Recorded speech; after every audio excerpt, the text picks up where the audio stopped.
Philadelphia communities continue to express outrage over the management of the city's public schools. On May 31st, despite the objections of hundreds of protesters, the Philadelphia School Reform Commission passed the budget for the upcoming school year.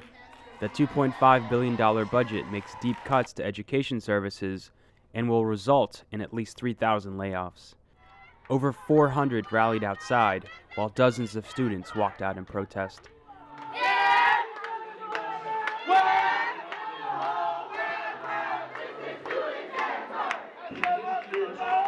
Meanwhile, leaders from unions, parents, and church groups blasted the commission for ignoring community input. Alan Waller, pastor at the Enon Tabernacle Baptist Church, told commissioners they have lost the trust of the public. In our community, what we are challenged with is the hubris and arrogance with which you are tonight leading these deliberations and throughout this process. You would like us to believe that underfunding is the only problem in the room, but arrogance has produced a distance between the community and the SRC. The main concerns is that the process of addressing public education in Philadelphia has not been open and has not been honest. And so we're here to hold them accountable to the process. Everyone knows that something has to be done about public education. We have to think about how to fund it. It is woefully underfunded, and we have to come up with new and creative ways to do public education. We are concerned that the persons who are doing this are not being forthright, open, and honest in the process. The state-controlled Philadelphia School Reform Commission was also originally slated to vote on a controversial 5-year plan that radically restructures and privatizes the city's school system. But after months of protest, the commission indefinitely delayed the vote.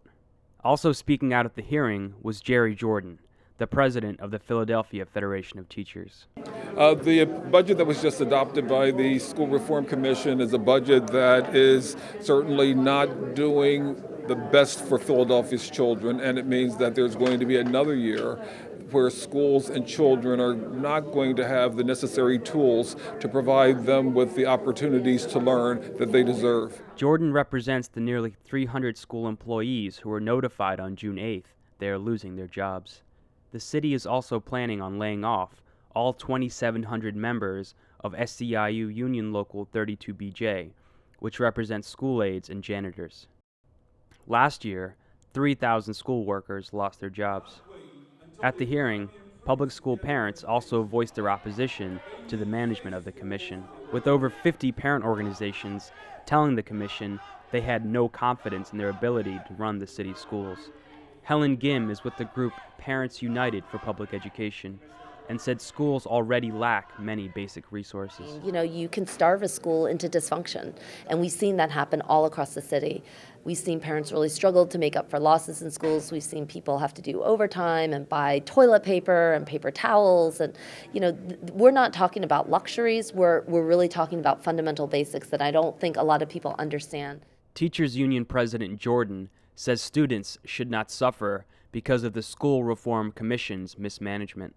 It was mismanagement that allowed a $700 million deficit to be created, which is absolutely astounding. And as a result of it, this SRC now has had to vote to cut those services to children. But the mismanagement that was allowed to occur can't be justified. While the budget was unanimously approved despite overwhelming opposition, many at the hearing said it was public outrage that forced the commission to delay the vote over a controversial 5-year plan created by the Boston Consulting Group to overhaul and privatize Philadelphia's public schools. A quarter of Philadelphia's schools will be closed and 40% of students placed in charter schools. Management of the remaining public schools would be handed over to private achievement networks. Many, including Pastor Waller, say only a sustained mobilization effort will stop the plan's implementation. Oh, I absolutely believe it. I absolutely believe that they would have gone forward with a number of the other initiatives that they had put through because they they've done some work, faulty work, but work.